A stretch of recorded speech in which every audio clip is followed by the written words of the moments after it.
Hi everyone, I'm back. It's time for phase 3. As you'll see, phase 3 is quite a lot of work, and if we look at the mark allocation, it's 75 marks. It's nearly half, it's a bit more than half of the marks. You'll see why. I've tried to break it up into lots of small little steps for you just to make it a bit more manageable.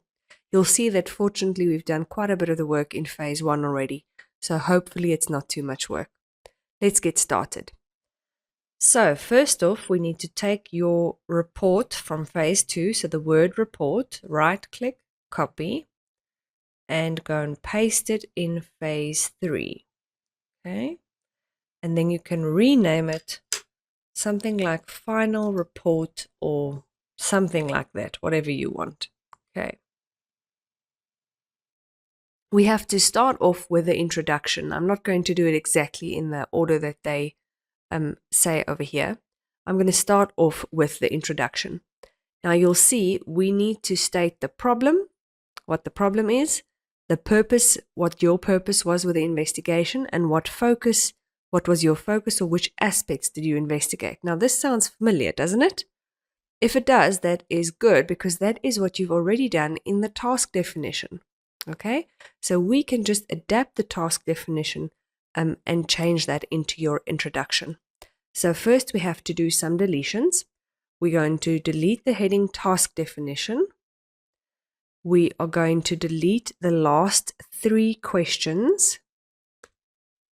And then we are going to delete the 2 headings of those 2 questions. So we keep the first 2 questions contents, but we delete the headings. Okay, now the first statement, the first thing you have to answer is what the problem is. Now that stays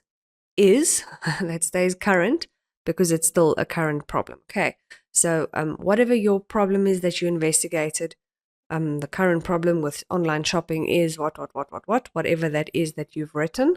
Okay, that stays just as it is. The second bit that you have to answer is why you did this investigation. So instead of why you are doing it, why you did this investigation. So now you will just rephrase what you've written already and say the purpose of my investigation was to achieve XYZ. And that'll probably be something like to find possible solutions for this problem, or to inform other people on how they can manage this issue, or something like that, or to bring about a better awareness, something in that line.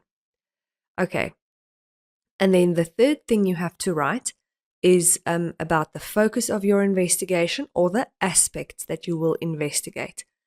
And this time it's not the aspects you will investigate, it's the aspects you investigated.